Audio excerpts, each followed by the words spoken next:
Maybe. Richard Cross in for Paul Gallo as we broadcast live from the 2024 MEC annual meeting, 75th anniversary.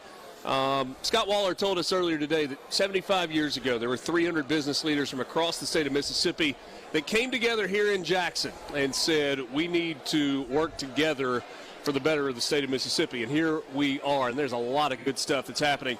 I am pleased to welcome our next two guests. Monica Harrigill is co-founder of the Sunray Companies. I'll tell you what the Sunray Companies are coming up in just a second. And Clay Dibrell is a professor, and he's co-founder of the Center for Innovation and Entrepreneurship, which falls under the business school umbrella at Ole Miss. Thank you both for being here. Great to see you. Thank you for having us. Thank you. So, Clay, I want to start with you and then let you introduce us to Monica and kind of tell us why you have brought her along today. I thought I remember this correctly. Innovation and entrepreneurship still within the confines of the business school, relatively new, relatively young at Ole Miss. It is. We were founded back in 2014 and we're about to celebrate our 10-year anniversary, which is a big deal starting in the fall. And we've been primarily focused on entrepreneurship in the campus in terms of student and faculty entrepreneurship. And recently we were talking to our board, and one of the things that came up was the fact that maybe we should also focus on family businesses throughout the state of Mississippi to help grow those family businesses into much larger corporations, which will then hopefully bring in more employees. So we bring Monica in. You are one of those business leaders in the state of Mississippi that has family businesses. Now, it didn't start out as plural, right? I mean, it had to start with one and then go from there. That is correct. So tell me a little bit, Monica, about what Sunray does, kind of what your company is.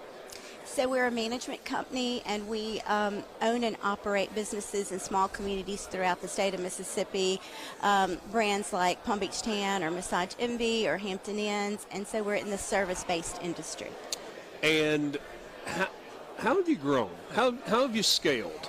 One business at a time. One at a time. That is probably really good. So what was the first? What was the first business? So I come originally from a family business in restaurants, Bumpers Drive-In, and so our first business was my father inspired and helped us buy a restaurant, and it was the Bumpers Drive-In on Terry Road in Jackson, Mississippi. On Terry Road. Mm-hmm. Do you still have that Bumpers? No, we got out of the restaurant business. We sold that. them. Yes. Sold that somewhere along the way. Only about 5 years ago. Okay. So relatively new. And then in terms of growing and also making it a family, and I want to come back to Clay in just a second on this family business idea.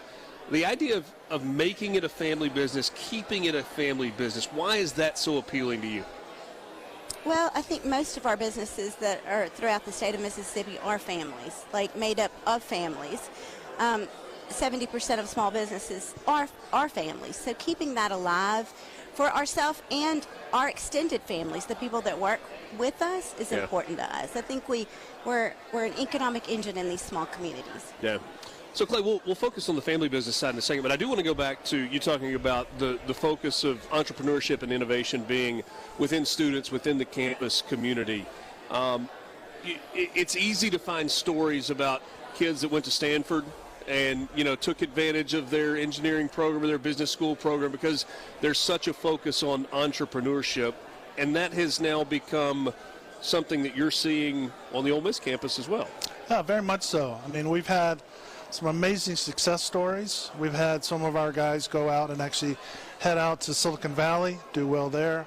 We have a group right now that is really focused on working with universities and trying to build platforms for marketplaces for students to be able to sell to each other in terms of different types of products and services and things like that.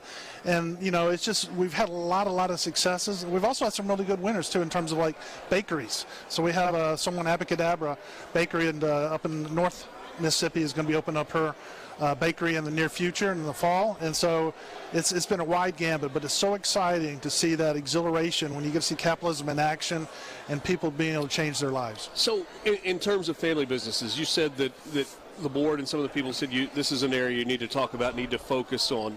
Give me quick background on that. So the big thing about that is that we have a committee, an executive committee on the Legacy Leadership, which is the name of the program, that cuts across not only from Ole Miss, but also Mississippi State. And we also have real people, nice people like Monica here from Millsaps helping us out too tremendously. Because this is a bigger than just an Ole Miss or Mississippi State rivalry, right? This is something we need to combine, and it's because it's to help the state become better.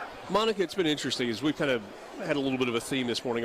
Obviously all of this is business focused, but the MEC itself, which is designed as a business organization, Mississippi Development Authority, which is focused on bringing business to the state of Mississippi, Accelerate Mississippi, which is about building the workforce, and now we talk about small businesses.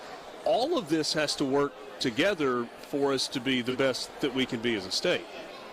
Absolutely. Each agency brings so much to the table and advocates for us as businesses. It goes out and the MEC has helped with legislation, has helped bring workforce dollars back to the state. Accelerate has been a new organization that's really looking at how do we create the better workforce for tomorrow. So I think we're super blessed to be part of those organizations and be able to have a state that cares that much about growing it. So you talked about your father being in the restaurant business. And so you grew up seeing someone who was a business owner. Obviously there had to be a spirit of entrepreneurship for him that was passed along to you. How do we continue to foster that? Maybe for people who don't grow up the son or daughter of a business owner who has that spirit. I think Clay is the best person for that, since they have the best entrepreneurship institute. I mean, it's living, breathing proof of what they're creating in our state to help grow that. So the truth of the matter is, owning a business, running a business is hard, right? It's hard. It's hard work, and you have to invest not just capital, but time.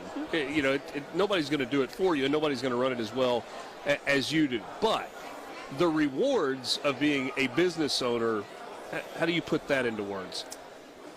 It's really hard to put that into words, but I'll go back to our core value. Our mission statement is enhancing the lives of others. Our goal is to enhance the lives of our team members and our guests and all the stakeholders. And so ultimately, not only did I grow up in a family that taught entrepreneurship and bred that in us, but also to remind us that to whom much is given, much is required. Yeah. So at the end of the day, I see being a business owner a great way to give back, to teach and build and develop people, and to give them livelihood and give them a purpose and help them learn about giving back to our state. And there's something that's really empowering about being the person that gets to make the decisions. You're not just being told what to do, but you better listen. Whether or not you're the one actually, at the top or not, there's a freedom, responsibility, but a freedom that goes along with being your own boss also. It's a blessing. I mean, it's a blessing that you get to share with others.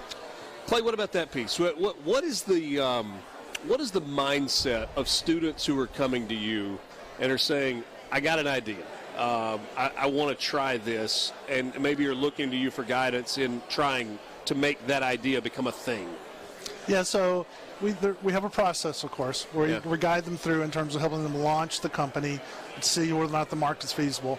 And I'll take this a step further. It's really exciting, though, because I also teach a family business class at Ole Miss, where they come in and they're part of a family business, but they want to do something extra, something new, something slightly different, and they're able to use those resources to help prepare them to then take over the business down the road. And that's exciting to see right there. Yeah, I'm not sure we got time to get this. I was going to try and draw a parallel to a book that I'm reading right now, but I don't know that there's time. The idea of a business being passed down generation to generation. There are a lot of people outside looking in that might be like, oh, he's born with a silver spoon in his mouth. But the reality is transition of leadership and ownership is hard. And it's hard to continue to grow and be successful over an extended period of time. You couldn't have put it better. Thanks. Literally, well, that's why I get paid the big money. But literally, 90% of all Mississippi family are family businesses. Mississippi businesses are family. Yeah. And then to pass that down, so there's the saying, shirt sleeves is shirt sleeves. So usually the first generation is entrepreneurial, second generation is the steward, third generation usually loses everything. So it's very difficult to look at that. And that's one thing we're really pushing when we get to our family business symposiums, which are going to be happening in September. 10th and 11th, is the fact that we're going to show them different ways and avenues that they can help protect not only the wealth, passing it down, but also the business and also how to train the next generation. Monica, are you second generation or third generation? Well, my husband and I both come from family businesses, so it's hard to say. Even though we're first generation in our own business, Yeah. we're really second generation in, I think, in running businesses. Oh, only about 15 seconds left. How important is it to you to build something that you can later pass on? I think it's more important for me to build something that can be operated by the people that we train and develop. Whether I pass it on to my kids or not is not the ultimate goal. So it's all about building a business that has the ability to last regardless of who's in charge. Correct. Incredible stuff. Monica, thank you so much for your time. Great to visit with Thank you today. you. Continued success to you as well. Clay, great catching up.